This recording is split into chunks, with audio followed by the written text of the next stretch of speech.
السلام علیکم ورحمۃ اللہ وبرکاتہ۔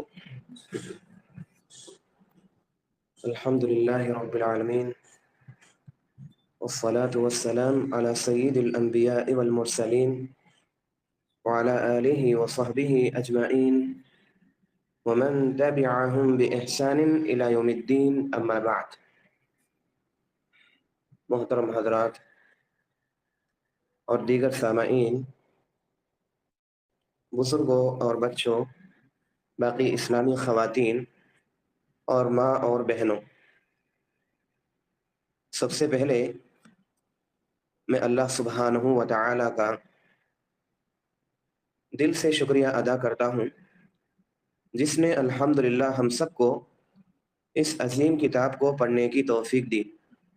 اللہ سے دعا ہے جیسا ہم نے ارادے کے ساتھ اس کتاب کو شروع کیا ہے، ویسے ہی اس پوری کتاب کو اچھے سے بتانے کی اللہ مجھے توفیق نصیب فرمائے، جیسا مؤلف اور شارح چاہتے ہیں، اور آپ سب کو بھی ان باتوں پر غور اور فکر کرنے کی، اور ان باتوں کو جیسا سمجھنا چاہیے ویسا سمجھنے کی، اور ان پر جیسا کھڑے رہنا چاہیے استقامت کے ساتھ، اس بات کی اللہ ہم سب کو توفیق نصیب فرمائے، اور اس تعلیم کو، ان دروسوں کو ہمیشہ حتی الموت یاد رکھنے کی، سدا ان کے مطابق اپنے زندگی کو سدھارنے کی توفیق نصیب فرمائے، آمین۔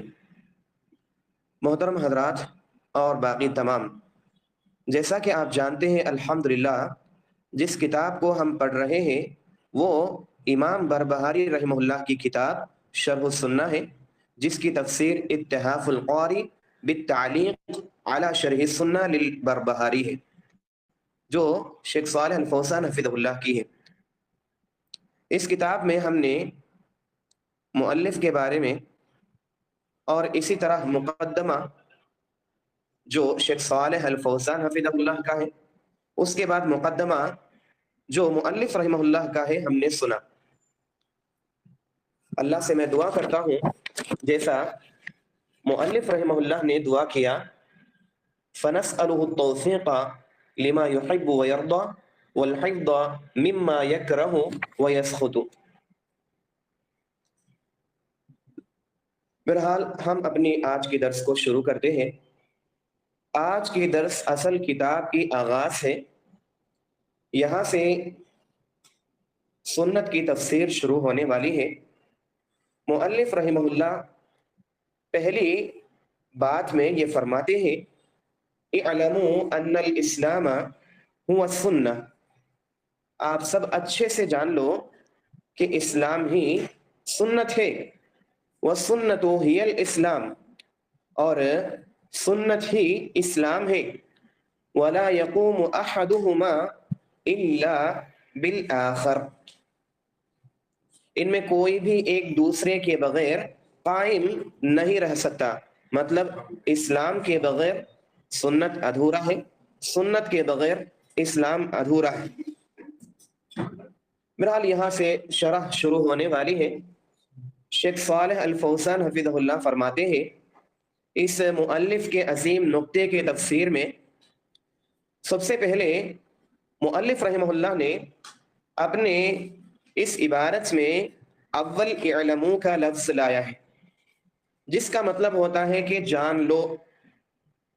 اصل میں یہ بات عربی میں آگے آنے والی بات کی اہمیت کو ثابت کرتی ہے، یعنی جو آپ اس کے بعد، اس لفظ کے بعد سننے والے ہیں، اب وہ چیز بہت ضروری چیز ہے جس کا خیال کرنا ہم سب کو ضروری ہے۔ ایسے وقت پر اعلم، اعلموا اس طرح کے الفاظ آتے ہیں تاکہ ہم طلبہ آگے آنے والی باتوں پر اچھے سے دھیان دے کر سنیں اور ان کے اہتمام میں اور ان کی پابندی میں خیال کریں۔ بہرحال شیخ فرماتے ہیں، اعلموا اس کا مطلب یہ ہے تمہیں اس کا علم ہونا چاہیے، یعنی تمہیں آگے آنے والی جو بات ہے اس کو اچھے سے جان لینی چاہیے۔ شیخ فرماتے ہیں آپ کو اس بات کا علم کیسے ہوگا کہ اسلام ہی سنت ہے، اسلام ہی سنت ہے، یہ بات آپ کو تب ہوگا جب آپ لوگ اس کو جاننے لگو گے، اس پر اپنا کان دھرو گے، اس کو سنو گے، سمجھو گے، تب تمہیں پتا چلے گا کہ اس کی حقیقت کیا ہے۔ اسلام ہی سنت ہے، سنت ہی اسلام ہے، یہ کیا ہے تبھی پتا چلے گا جب آپ اس بات کو اچھے سے سنو گے۔ پس جان لو یہ لفظ اپنے بعد کی باتوں کے اہتمام کے لیے لایا جاتا ہے، اور یہ طریقہ اللہ سبحانہ و تعالیٰ نے بھی اختیار کیا ہے۔ سورہ محمد کے اندر اللہ سبحانہ و تعالیٰ فرماتے ہیں فَعْلَمْ أَنَّهُ لَا إِلَهَ إِلَّا اللَّهُ وَاسْتَغْفِرْ لِذَنْبِكَ، بس خوب جان لو کہ اللہ کے سوا عبادت کا کوئی مستحق نہیں ہے،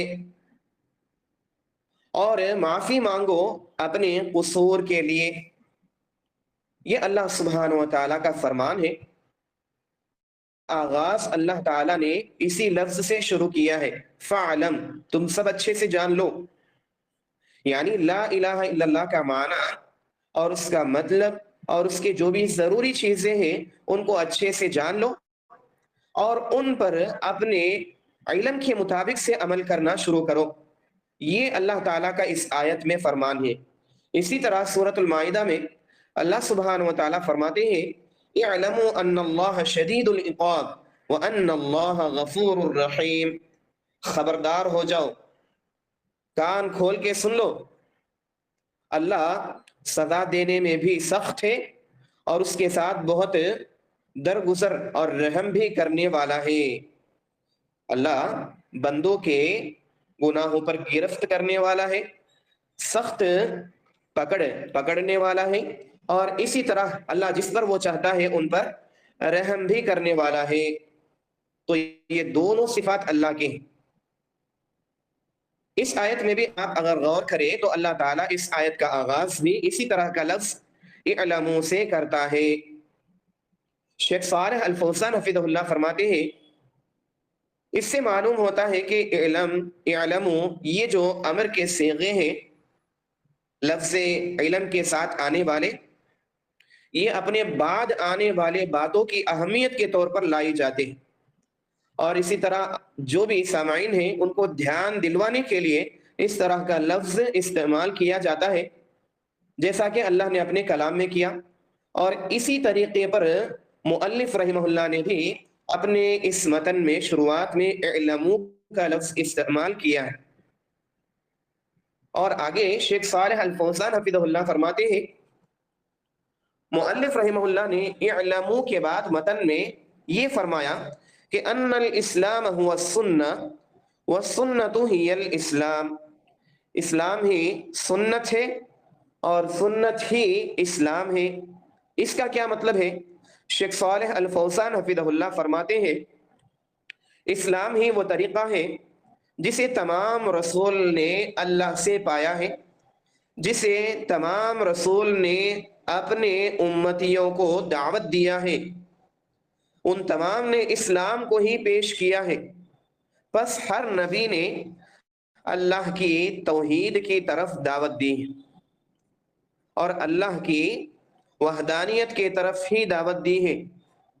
وہ سب الگ وقت کے تھے، ان کے امتیں الگ تھیں، ان کے علاقے الگ تھے، لیکن وہ پورے امت واحدہ تھے۔ وہ پورے دین اسلام کی دعوت کو اللہ سے حاصل کر کے اپنے امتیوں کو بتانے کے لیے ہی آئے تھے۔ شیخ فرماتے ہیں اللہ کے بتائے ہوئے طریقے پر عمل کرنا ہی یہ اسلام ہے۔ اگر ہم لفظ اسلام کے بارے میں دیکھیں، عام طور پر عربی زبان میں اسلام سلامتی والا اس طرح کے الفاظ سے آتا ہے، اور عام طور پر لوگ اس کو ایک الگ دین سمجھتے ہیں۔ بہرحال یہ دین حق ہے۔ شرعی معنی میں اسلام کا معنی دیکھیں تو امام محمد ابن عبد الوہاب رحمہ اللہ فرماتے ہیں الاستسلام للہ بالتوحید والانقیاد له والبراءۃ من الشرک واہلہ، اللہ کے توحید کے ذریعے سے اللہ کے سامنے سر خم تسلیم کر لینا، یعنی اللہ کے آگے عبد بن جانا، اللہ کے ہر فیصلے سے راضی ہو جانا، جس بات کو کرنے کو کہا کر لینا، جس بات سے منع کیا اس سے بچ جانا۔ والانقیاد لہ، اور اللہ کے فرمان پر مطیع اور فرما بردار رہے، یعنی جس کا وہ حکم دیتے ہیں اس پر چلے، جس سے وہ منع کرتے ہیں اس سے بچے۔ والبراءۃ من الشرک واہلہ، اسی طرح شرک اور اہل شرک کے ساتھ دل میں نفرت کا اظہار کرے، دل میں شرک سے، اہل شرک سے بیزارگی اور براءت کا اظہار کرے۔ یہ اسلام کا معنی ہے جس کو شیخ الاسلام محمد ابن عبد الوہاب رحمہ اللہ نے بیان فرمایا ہے۔ بہرحال اس کے بعد دیکھیے شیخ صالح الفوزان حفظہ اللہ، مؤلف کے ان الاسلام هو السنہ والسنۃ ہی الاسلام، اس عبارت کے تفسیر میں فرماتے ہیں اللہ نے انبیاء علیہم السلام کے لیے ایک مدت کی شریعت بنائی تھی، پھر اسے منسوخ کر دیا۔ منسوخ ہونے کے بعد جس نئے نازل شدہ حکم پر عمل ہوتا ہے، یعنی مثال کے طور پر ایک شریعت تھی ایک وقت تک، ان کے نبی وفات پا گئے، اس کے بعد جب اللہ نے ایک نئے رسول کا ارادہ کیا تو اس پر نئی شریعت کو نازل کیا، تو نئی شریعت کے آنے کے بعد پچھلے کی جو شریعت تھی وہ منسوخ کر دی گئی، اور جو منسوخ کری ہے اس شریعت یعنی نئی شریعت جو آئی ہے اس پر عمل ہوتا رہا، یہی اسلام ہے۔ اسلام کی دوسری تعریف شیخ صالح نے فرمایا ایک نبی ہے، ایک رسول ہے، اس کے پاس ایک شریعت ہے، اب اس رسول کے جانے کے بعد جو نئی شریعت آئی وہ اسلام ہے، جو منسوخ ہو گئی وہ نئی شریعت کے آنے سے پہلے اسلام تھی، لیکن جو نئی شریعت آئی اس کے آنے کے بعد جو نئی شریعت آئی وہی اسلام ہے۔ یہاں تک کہ محمد الرسول اللہ صلی اللہ علیہ وسلم کی آخری شریعت آئی اور اللہ نے اس کے ذریعے سے سابقہ تمام شریعتوں کو منسوخ فرما دیا۔ اللہ تعالیٰ اس بات کی گواہی میں فرماتے ہیں سورہ رعد کے اندر لِكُلِّ أَجَلٍ كِتَابٌ يَمْحُ اللَّهَ مَا يَشَاءُ وَيُثْبِتُ وَعِندَهُ أُمُّ الْكِتَابِ، ہر دور کے لیے ایک کتاب ہے، اللہ جو چاہتا ہے مٹا دیتا ہے اور جس چیز کو چاہتا ہے قائم رکھتا ہے، ام الکتاب اسی کے پاس ہے، اللہ ہی کے پاس ہے، لوح محفوظ اللہ ہی کے پاس ہے، جس سے وہ شریعتوں پر رسولوں کو نافذ کرتا ہے، ان کے اوپر اللہ تعالیٰ کتابوں کو نازل کرتا ہے، جیسی نئی شریعت آتی ویسا پچھلے کی شریعت کو منسوخ کر دیتی۔ تو بہرحال انسان کو چاہیے اللہ کے نبی کے زمانے کو پانے کے بعد اللہ کے نبی کے شریعت پر چلے، جیسا کہ کئی سارے اہل کتاب آج موجود ہے لیکن وہ اپنے منسوخ کردہ پرانے کتابوں پر ہی ابھی بھی ٹکے ہوئے ہیں، ان کی عبادت نہیں کہلائے گی، جو منسوخ کر دی ہے اس نئی شریعت پر عمل کرنا ہی اسلام ہے، اور ایسا ہی عمل اللہ کے پاس مقبول ہے۔ شیخ صالح الفوزان حفظہ اللہ فرماتے ہیں بس سارے رسول اسلام ہی کو لے کر آئے تھے، ہر وقت دعوت اور عمل اسی کے مطابق سے ہوتا رہا، یہاں تک کہ محمد رسول اللہ صلی اللہ علیہ وسلم کی بعثت ہوئی تو اسلام صرف اسی کا نام رہ گیا جو آپ لے کر آئے، اس لیے کہ اب یہاں سے کوئی نئی وحی آنے والی نہیں، نیا رسول آنے والا نہیں، نئی شریعت آنے والی نہیں، نئی آسمانی کتاب آنے والی نہیں، لہذا یہی آخر ہے۔ اب اس پر جو پچھلے کے کتاب والے تھے ان کے لیے بھی ضروری ہے کہ وہ چلے، ورنہ وہ جو دعویٰ کرتے ہیں کہ ہم بھی اللہ کی عبادت کرتے ہیں یہ دعویٰ باطل ہو جاتا ہے، جیسا کہ اہل کتاب میں سے جو بھی لوگ ہیں فی الوقت وہ اپنے گمراہ راستوں پر مصروف ہیں، اور یہ دعویٰ کرتے ہیں کہ ہم سب اصل میں حقیقی اللہ کی عبادت کرتے ہیں۔ اللہ سبحانہ و تعالیٰ ایسے لوگوں سے فرماتا ہے سورہ آل عمران کے اندر، قُلْ إِن كُنتُمْ تُحِبُّونَ اللَّهَ، اے نبی ان سے فرما دو اگر تم اللہ سے صحیح میں محبت کرتے ہو، فَاتَّبِعُونِي تو تم میری اتباع کرو، يُحْبِبُكُمُ اللَّهُ جس کے بعد آپ کو اللہ محبت کرنے لگے گا، وَيَغْفِرْ لَكُمْ ذُنُوبَكُمْ اور جو تمہاری غلطیاں ہیں وہ غلطیاں معاف فرما دے گا، وَاللَّهُ غَفُورٌ الرحیم اور اللہ سبحانہ و تعالیٰ خبردار غفور ہے اور رحیم ہے۔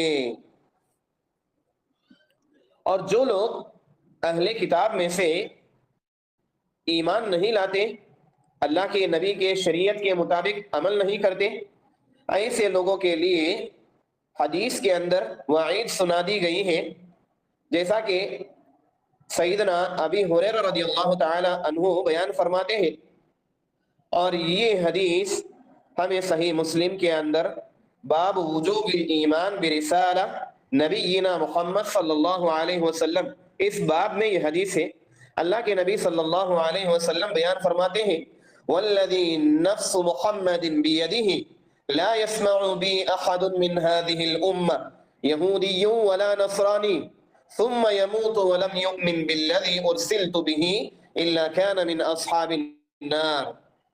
اللہ کے نبی صلی اللہ علیہ وسلم بیان فرماتے ہیں، اس ذات کی قسم جس کے قبضہ قدرت میں میری جان ہے، یعنی اللہ کی قسم جس کے قبضے میں میری جان ہے، اس امت یعنی جن لوگوں تک میری دعوت پہنچ سکتی ہے، ان میں سے کوئی بھی شخص خواہ یہودی ہو یا نصرانی ہو میرے بارے میں سنے، پھر اس دین پر ایمان لائے بغیر مر جائے جس کے ساتھ مجھے بھیجا گیا ہے، تو وہ ضرور جہنم والوں میں داخل ہوگا، جہنم میں جانے والے، جہنم کے آگ میں جانے والے لوگوں میں سے شریک ہوگا۔ تو اس حدیث سے یہ بات صاف معلوم ہوتی ہے، اللہ کے نبی کے آنے کے بعد ان کے شریعت پر جس کو اللہ نے ان کو دیا ہے آخری شریعت بنا کر، اس پر آنا اور اس شریعت کے مطابق سے عمل کرنا یہ ضروری ہے، ورنہ ایسے تمام اہل کتاب جہنم رسیدہ ہو سکتے ہیں۔ تو لہذا اللہ کے نبی کی شریعت آخری شریعت ہے، ان کی شریعت کو پانے والے ہر انسان کے لیے ضروری ہے کہ ان کے شریعت کے مطابق اللہ کی عبادت کرے۔ شیخ صالح الفوزان حفظہ اللہ فرماتے ہیں کہ اسلام صرف اسی کا نام رہ گیا ہے جو آپ لے کر آئے ہیں، اب جو بھی پہلے دین پر قائم رہے گا اور محمد صلی اللہ علیہ وسلم پر ایمان نہیں لائے گا تو وہ مسلمان تسلیم نہیں کیا جائے گا۔ ایک وقت ایک نبی تھے، ان کے شریعت میں جو لوگ تھے ان کے نبی پر جو نازل ہوا اس پر عمل کرتے تھے، تب تک وہ مسلمان تھے، لیکن نیا رسول جیسا آیا، نئی شریعت جیسی اس کو دی گئی، ویسا اس کے شریعت پر پلٹنا ان سب کے لیے لازم ہو جاتا ہے، ورنہ وہ اپنے کتاب پر جو سابقہ منسوخ کردہ ہے اس پر عمل کرنے کے باوجود بھی مسلمان نہیں کہلائے گا۔ شیخ وہی فرما رہے ہیں، اس لیے کہ اس نے خود کو اللہ کے سامنے نہیں جھکایا اور نہ ہی محمد صلی اللہ علیہ وسلم کی اطاعت کی۔ فیصلہ کس کا تھا؟ اللہ کا تھا۔ بندے کو چاہیے تھا کہ وہ اللہ کے فیصلے پر راضی ہو جائے، اسی سے اس کی کامیابی جڑی ہوئی تھی، لیکن اگر وہ اس میں اپنی منمانی کرتا ہے تو وہ مسلمان نہیں بلکہ گمراہ کہلائے گا۔ ایسا اس لیے ہے کہ جس شریعت پر وہ عمل کر رہا ہے اس کی مدت ختم ہونے کی وجہ سے اسے منسوخ کر دیا گیا ہے، اور منسوخ پر باقی رہنا یہ اللہ کا دین نہیں ہے بلکہ یہ ناسخ پر عمل کرنا ہے، لیکن یہ دین نہیں ہے۔ مؤلف رحمہ اللہ کے بارے میں شیخ صالح الفوزان حفظہ اللہ فرماتے ہیں، مؤلف رحمہ اللہ نے اپنے اس پہلی عبارت کے اندر پہلے سنت کے تقاضا جس کو ہمیں خیال کرنا چاہیے، متن اس کے اندر مؤلف رحمہ اللہ نے یہ فرمایا کہ وَلَا يَقُومُ أَحَدُهُمَا إِلَّا بِالْآخَرِ، دونوں ایک دوسرے کے بغیر ادھورے ہیں، یعنی دونوں لازم اور ملزوم ہیں. یعنی اسلام ہے تو سنت ہے، سنت ہے تو اسلام ہے، اس لیے کہ ان الاسلام هو السنہ والسنہ ہی الاسلام، اسلام ہی سنت ہے، سنت ہی اسلام ہے. اب اس عبارت کے ٹکڑے کے تفسیر میں شیخ صالح الفوزان حفظہ اللہ فرماتے ہیں پس جو اسلام کا دعویٰ کرتا ہے لیکن سنت پر عمل نہیں کرتا، یعنی رسول اللہ صلی اللہ علیہ وسلم کے طریقے پر، تو وہ مسلمان نہیں ہے. اور جو سنت کا علم ہوتے ہوئے اللہ کے سامنے سر خم تسلیم نہیں کرتا، وہ بھی مسلمان گرچہ وہ سنت کی معرفت رکھتا ہو نہیں ہے.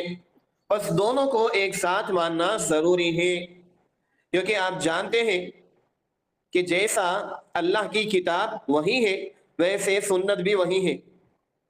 اللہ نے اللہ کی کتاب کو وحی جلی قرار دیا، اور اسی طرح اللہ کے نبی پر جو سنت نازل کی اس کو وحی خفی فرما دیا. تو یہ دونوں وحی ہے اور یہ دونوں من جانب اللہ ہے، لہذا دونوں کو ساتھ میں لے کر چلنا ہے.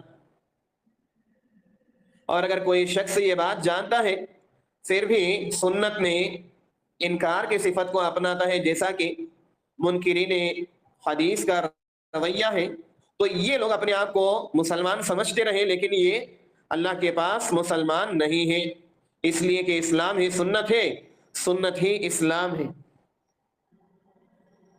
بہرحال یہ رہا پہلا عبارت جس کو مؤلف رحمہ اللہ نے بیان فرمایا، اور شارح شیخ صالح الفوزان حفظہ اللہ نے اس عبارت کی اچھی سی تفسیر بھی کر دی. تو بہرحال اتنا یاد رکھ لیجئے، اسلام ہے، سنت ہے، سنت ہی اسلام ہے، اور اسلام سنت کے بغیر قائم نہیں ہو سکتا ہے. دونوں کو لازم اور ملزوم سمجھنا ہے، دونوں کو لے کر ہمیں آگے بڑھنا ہے.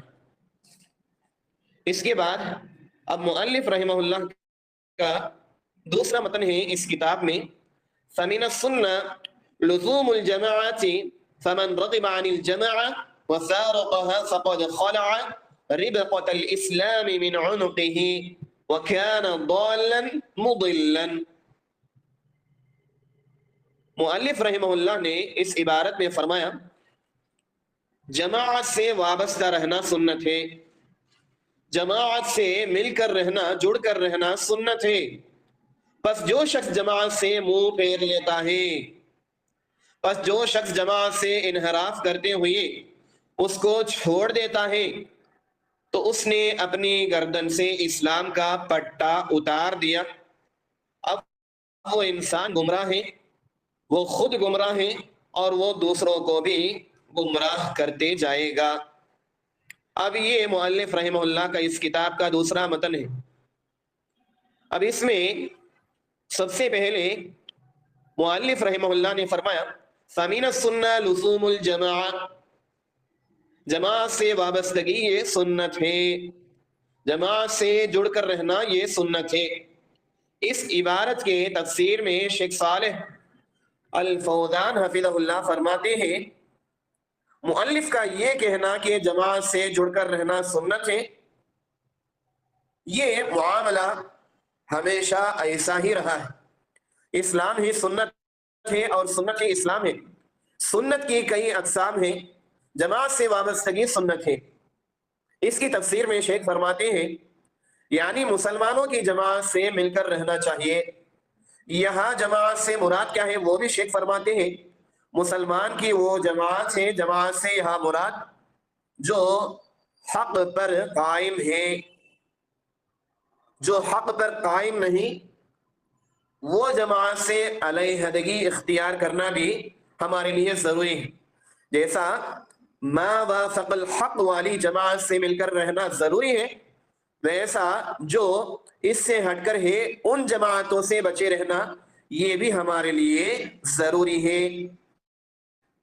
شیخ صالح الفوزان حفظہ اللہ فرماتے ہیں کئی ساری جماعتیں ہیں جو حق پر قائم نہیں ہیں، تو حقیقت میں انہیں جماعت نہیں کہا جائے گا، اگر چاہے کہ وہ اپنے آپ کو جماعت کہتے ہیں اور اچھی اچھی ناموں سے اپنی جماعت کو پکارتے ہیں، لیکن وہ جماعت حقیقت میں اللہ کے پاس نہیں کہلائے گی، جو حق پر قائم نہیں ہے۔ اور حق کیا ہے ہم سب جانتے ہیں، کتاب و سنت، فہم سلف۔ اب اس میں کسی امام کی اندھی تقلید نہیں ہے، اب اس میں دلیل کے بغیر خواہش پر عمل کرنا نہیں ہے۔ شیخ صالح آگے فرماتے ہیں، وہ جماعت جو باطل پر ہے وہ جماعت نہیں کہلائے گی، اس لیے کہ وہ گمراہی کے بنیادوں پر کھڑی ہوئی ہے، اسلام کے خلاف منہج پر کھڑی ہوئی ہے، اسلام مخالف طریقے پر کھڑی ہوئی ہے، تو اس پر مطلوب حقیقی اور قابل تعریف جماعت کا اطلاق نہیں ہوگا۔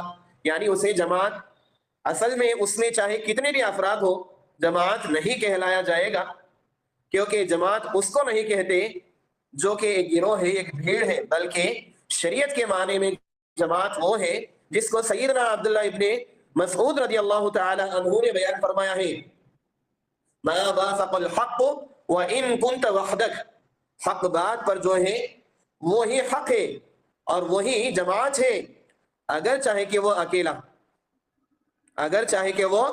اکیلا ہو۔ جماعت سے مراد فرماتے ہوئے آگے شیخ صالح الفوزان حفظہ اللہ فرماتے ہیں، جماعت سے مراد حق پر جو قائم ہے وہی جماعت کے لوگ ہیں۔ یہ لازم نہیں کہ وہ اکثریت میں ہو، بلکہ اگر کوئی ایک بھی ہے اور وہ حق پر ہے اسے جماعت کہا جائے گا، اگر چاہے کہ لغت میں جماعت ایک گروہ اور ایک جماعت کا نام ہے، لیکن شریعت میں ویسا نہیں ہے، اگر اکیلا بھی ہے حق بات پر جم کر تو وہ جماعت کے برابر ہے، اسے جماعت کہا جائے گا۔ بس جماعت وہی ہے جو حق پر مبنی ہو، چاہے وہ کم ہو چاہے وہ کہیں زیادہ ہو، بس خود کو جماعت سے وابستہ رکھنا ہم سب کے لیے ضروری ہے۔ اب کئی سارے لوگ ہیں جو یہ سمجھتے ہیں جماعت مطلب وہ جماعت ہے جس پر ہم کئی دنوں سے چل رہے ہیں، ہمارا فرقہ، ہمارا مسلک، ہماری جماعیت، ہماری تنظیم یہی جماعت ہے، ایسا کئی سارے لوگ سمجھتے ہیں، لیکن یہ ان کی جہالت ہے اور لا علمی ہے۔ جماعت کیا ہے؟ جماعت ما وافق الحق ہے، اور جماعت کیا ہے؟ اللہ کے نبی نے خود جواب دیا، ما انا علیہ و اصحابی پر جو ہے وہی الجماعہ۔ تو ہمارے لیے ضروری ہے کہ ہم حق بات پر جمے رہیں، اور جو اس بات پر ساتھ دیں ہم ان کے ساتھ رہیں گے اور حق بات میں آگے بڑھنے کی کوشش کریں گے، یہی جماعت سے جو کامیاب ہونے والی ہے۔ اور برسر حق جماعتوں کی مخالفت نہ کیجئے، بلکہ ان کے ساتھ حق پر جم جائے، جو جماعت سے علیحدہ ہو جائے اس کے متعلق وعیدیں آئی۔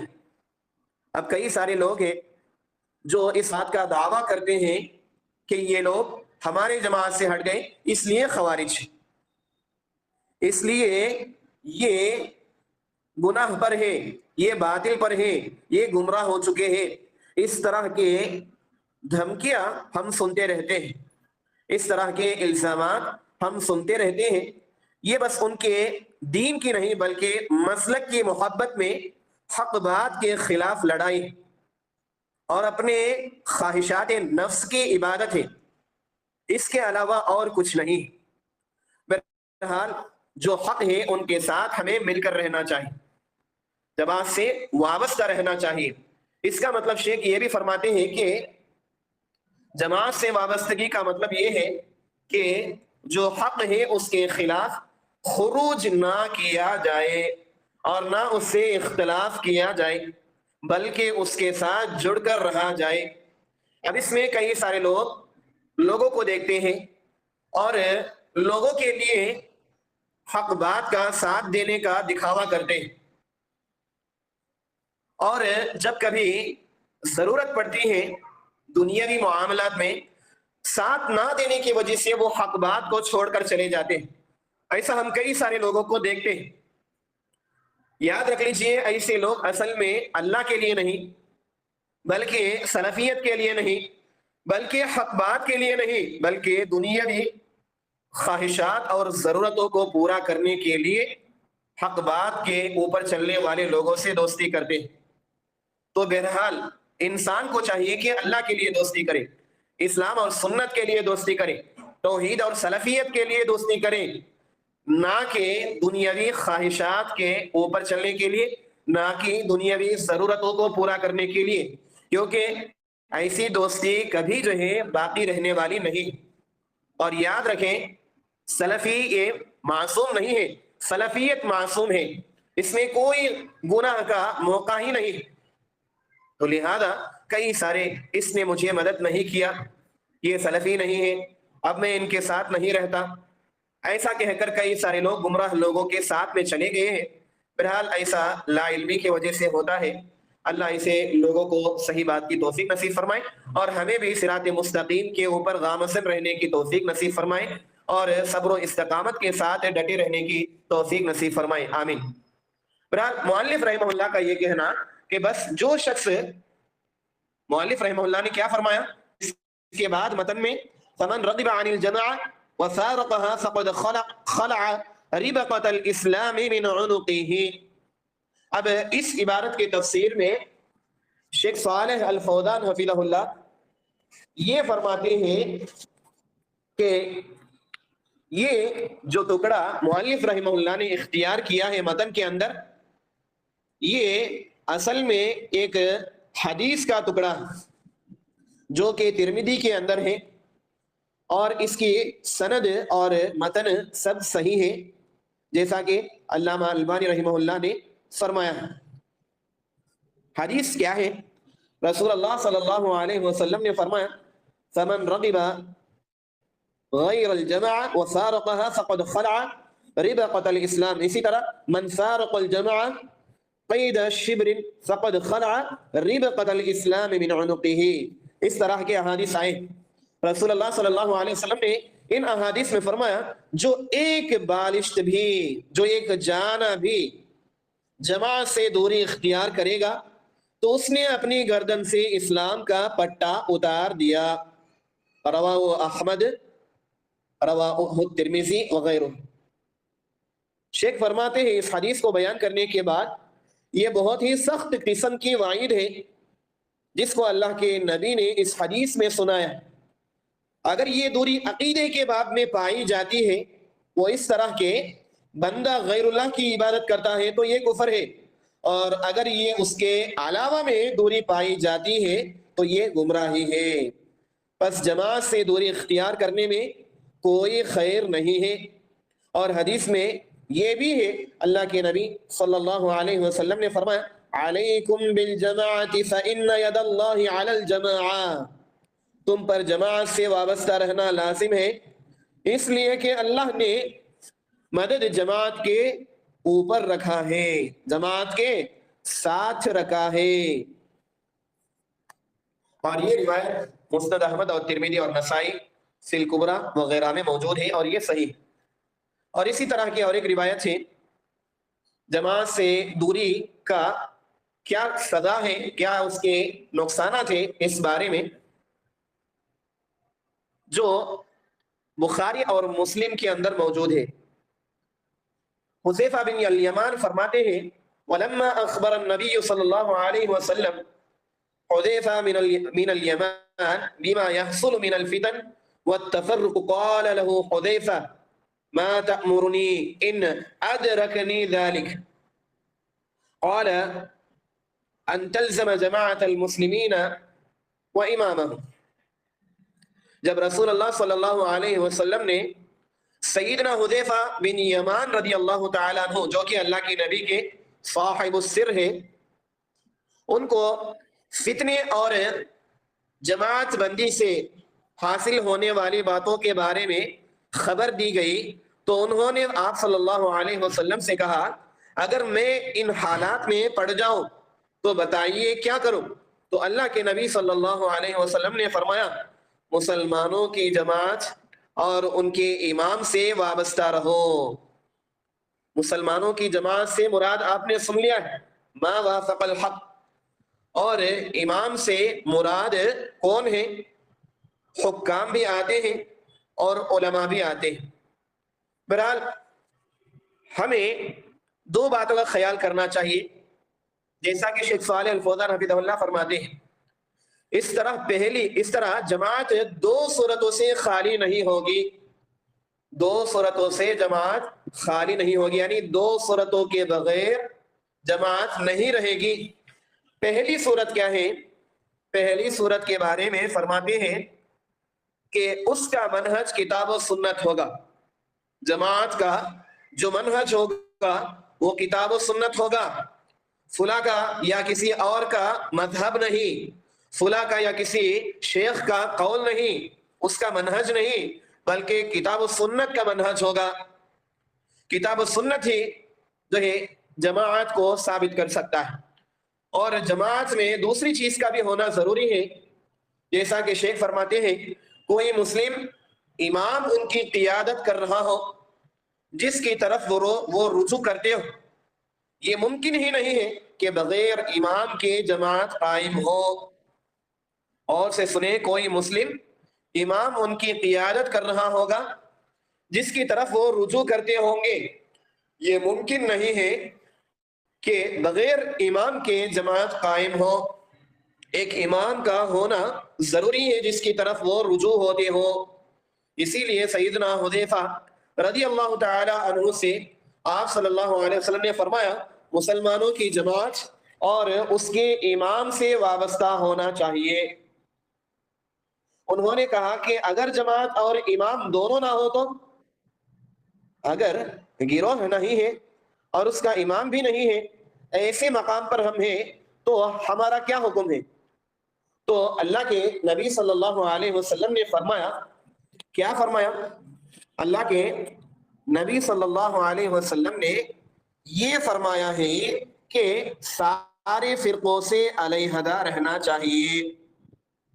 اگر آپ کے پاس حق بات پر جمے ہوئے لوگوں کی جماعت نہیں ہے اور اس کا امام نہیں ہے، تو آپ کو چاہیے کہ آپ ان سب سے علیحدہ رہے، دور رہے۔ اللہ کے نبی صلی اللہ علیہ وسلم نے صحابی رسول کو حکم دیا کہ سارے فرقوں سے دوری اختیار کر لینا ہے جو باطل پر ہے، اور صرف مسلمانوں کی وہ جماعت جو ما وافق الحق ہے، اگر وہ ہے تو ان کے ساتھ رہنا ہے۔ اگر وہ نہیں ہے، اکیلے پڑ گئے ہیں، لیکن یہاں پر کئی سارے باقی کے جماعتیں ہیں، کیا ان کے ساتھ جڑے رہنا ہے؟ نہیں۔ شیخ وہی فرماتے ہیں جو اللہ کے نبی نے فرمایا۔ کیا فرمایا اللہ کے نبی نے؟ سارے فرقوں سے علیحدہ رہے۔ مسلمانوں کی جماعت کے ہوتے ہوئے کسی اور جماعت کا وجود نہیں ہو سکتا، اگر چاہے کہ وہ اپنے آپ کو اچھے مسلمان ثابت کرے، لیکن صحیح عقیدہ اور منہج کے بغیر کوئی صحیح مسلمان نہیں ہو سکتے۔ حق پر ایک ہی جماعت ہوگی یہاں تک کہ موت آ جائے اور وہ اسی حالت میں رہے گی۔ آگے فرماتے ہیں اس سے یہ پتا چلتا ہے کہ انسان کو منہج حق کی مخالفت کرنے والی جماعتوں کے ساتھ میں نہیں رہنی چاہیے، ان کا ساتھ نہیں دینی چاہیے۔ اگر کوئی ساتھ نہیں دیتا بس ان کے ساتھ ہے، یعنی ان کو ان کے راستے پر مدد نہیں کرتا، لیکن ان کے پاس ہے، ان کے پاس نمازیں ادا کرتا ہے، ان کے پاس دین سیکھتا ہے، دروس میں بیٹھتا ہے، تو یہ وہ غلط کر رہا ہے۔ کسی بھی جماعت کے ساتھ رہنے میں دو شرطیں ضروری ہیں، ان کا منہج کتاب و سنت اور سلف صالحین کا منہج ہو، اور یہ کہ ان کا ایک امام ہو جو ان کی قیادت کرے اور ان کی طرف لوگ رجوع ہو۔ دین کا تصور بغیر جماعت کے نہیں کیا جا سکتا، جماعت بغیر امام کے نہیں رہ سکتی، اور نہ ہی سمع و اطاعت کے بغیر امام رہ سکتا ہے۔ یہی مسلمانوں کا منہج ہے اور سنت کی یہی تشریح ہے جو مؤلف رحمہ اللہ نے فرمایا ہے۔ اور شیخ صالح آگے فرماتے ہیں کہ جو بھی شاذ رائے ہیں اور مخالفتوں کی ممانعت ہے، اور انسان پر یہ لازم ہے کہ ہمیشہ ایسے گروہ سے وابستہ رہے جو کہ گمراہی پر نہ ہو۔ یعنی شیخ یہ فرما رہے ہیں کہ باطل جماعتوں سے وابستہ رہنا یہ ہمارے نقصان کا سبب ہے، اور یہ اسلام نہیں ہے، یہ سنت نہیں ہے۔ سنت کیا ہے؟ کتاب و سنت پر، فہم سلف پر ہمیں ایک دوسروں کا دین میں تعاون کرنا ہے۔ اگر امام ہو تو اس کی پیروی کرنا ہے جو وہ شریعت کا حصہ بتاتا ہے۔ اگر ایسا بھی نہیں ہے تو کم از کم گمراہ فرقوں سے علیحدہ رہنا ہے۔ اور آگے فرماتے ہیں مؤلف رحمہ اللہ نے اپنی عبارت میں آخر میں اس دوسرے قول کے آخر میں یہ فرمایا وَكَانَ ضَالًّا مُضِلًّا، اس نے فَمَنْ رَغِبَ عَنِ الْجَمَاعَةِ وَفَارَقَهَا فَقَدْ خَلَعَ رِبْقَةَ الْإِسْلَامِ مِنْ عُنُقِهِ۔ یعنی یہ اصل میں عربوں کے اندر ایک عادت ہے، وہ لوگ اپنے جانوروں کو اچھے سے باندھتے تھے تاکہ وہ جانور وہاں سے چلے نہ جائے، کہیں بعد میں کسی بھیڑیا کا شکار نہ ہو جائے۔ تو یہ پٹا ایک ہی رسی سے جڑا ہوتا تھا جو ان کی حفاظت کی غرض سے انہیں اکٹھا رکھتا تھا۔ تو رسول اللہ صلی اللہ علیہ وسلم نے اس معاملے سے جماعتی وابستگی کی مثال دی، اس لیے کہ ہلاکتوں سے جماعت ہی بچاتی ہے، جیسا کہ وہ پٹا جو بکریوں کی گردنوں میں ہوتا ہے انہیں بھیڑیے اور ہلاکت سے بچاتا ہے۔ اور ہم سب جانتے ہیں جو ما وافق الحق ہے اس کے علاوہ جو ہے وہ بدعات اور خرافات ہے جو انسان کو ہلاک اور برباد کرنے والی ہے، گمراہ اور جہنم رسیدہ کرنے والی ہے۔ اسلام اور سنت اور توحید اور سلفیت یہی انسان کو پکڑ کر رکھتی ہے صحیح راستے کے اوپر۔ اگر وہ ان میں نقصان میں آ جاتا ہے تو بدعات اور ایسے خرافات جیسے ہلاکتوں میں پھنس جاتا ہے، اور اس کے بعد وہ گمراہ ہو جاتا ہے اور وہ ہلاک اور برباد ہو جاتا ہے۔ اسی لیے مؤلف رحمہ اللہ نے آگے فرمایا وَكَانَ ضَالًّا مُضِلًّا، وہ خود بھی گمراہ ہوتا ہے اور دوسروں کو بھی گمراہ کرتا ہے۔ اس کا کیا مطلب ہے؟ شیخ صالح الفوزان حفظہ اللہ فرماتے ہیں خود کو صحیح راستے سے بھٹکا لیتا ہے اور دوسروں کو بھی گمراہ کرتا ہے، اپنے آپ کو گمراہ کرتا ہے، اور جو اس کی بات مانتے ہیں اس کا اقتداء کرتے ہیں اور اس کے ماننے والے متبعین جو ہوتے ہیں انہیں بھی وہ گمراہ کرتا ہے۔ اللہ تعالیٰ نے سورہ نساء کے اندر یہ فرمایا وَمَن يُشَاقِقِ الرَّسُولَ مِن بَعْدِ مَا تَبَيَّنَ لَهُ الْهُدَى وَيَتَّبِعْ غَيْرَ سَبِيلِ الْمُؤْمِنِينَ نُوَلِّهِ مَا تَوَلَّى وَنُصْلِهِ جَهَنَّمَ وَسَاءَتْ مَصِيرًا۔ مگر جو شخص رسول اللہ کی مخالفت پر کمر بستہ ہو اور اہل ایمان کی صحابہ کی روش کے سوا کسی اور روش پر چلے، دراصل اس پر راہ راست واضح ہو چکی ہو تو اس کو ہم اسی طرف چلائیں گے جدھر وہ خود پھر گیا، اور اسے جہنم میں جھونکیں گے جو بدترین جائے قرار ہے۔ اللہ تعالیٰ نے اس آیت میں فرمایا جو لوگ حق بات، ہدایت مطلب کتاب و سنت فہم سلف واضح ہو جانے کے بعد بھی مومنوں سے دشمنی کریں اور مومنوں کے خلاف جو راستہ ہے اس کے اوپر چلے، تو اس نے جس راستے کو اختیار کیا ہے اللہ نے اسی گمراہی کے طرف اس کو آگے بڑھائے گا، اور ایسے لوگ جہنم رسیدہ ہوں گے، اور جہنم بہت بدترین جگہ ہے۔ بہرحال آگے شیخ صالح آخر میں فرماتے ہیں پس مسلمان پر واجب ہے کہ وہ سبیل المؤمنین، جو صحابہ کا راستہ ہے اس کی اتباع کرے، جیسا عقیدہ اللہ کے نبی سے وہ لا کر ہمیں پہنچائے ویسا عقیدہ ان سے لے، جو اطاعت انہوں نے کر دکھایا ہے اللہ اور اس کے رسول کا ویسی اطاعت کو اختیار کریں، اور ان کی مخالفت نہ کریں اور نہ ہی ان سے دوری اختیار کریں۔ یہی انسان کے لیے کامیابی کا راستہ ہے۔ بہرحال جماعت سے وابستگی ہم سب کے لیے ضروری ہے، اگر چاہے کہ ہم کم پڑ جائے یا کہیں پر اکیلے ہو جائیں، ما وافق الحق جو ہے ان کے ساتھ جڑے رہنا، اور خیر کے معاملات میں یعنی دین کے معاملات میں تعاون کرنا، آپس میں ملنا اور اپنے ایمان کو تازہ کرنا، یہ ہم سب کے لیے ضروری ہے۔ بہرحال اللہ خیر فرمائے، آج کے لیے اتنا کافی ہے۔ اللہ سبحانہ و تعالی ہم سب کو کتاب و سنت فہم سلف کی روشنی میں دین کو سیکھنے، سمجھنے، عمل کرنے، اسی پر قائم رہنے، اسی پر جینے اور مرنے کی توفیق نصیب فرمائے، اور اللہ سبحانہ و تعالی حتی الموت ہمیں ما وافق الحق والی جماعت میں جڑے رہنے کی اور اس کے اصولوں پہ چلتے رہنے کی اور اسی پر قائم و دائم رہنے کی ہم سب کو توفیق نصیب فرمائے۔ علم نافع اور عمل صالح کی بھی ہم سب کو اللہ تعالیٰ توفیق نصیب فرمائے۔ آمین وآخر دعوانا ان الحمد للہ رب العالمین۔ سبحانک اللہم و بحمدک، اشہد ان لا الہ الا انت، استغفرک و اتوب الیک۔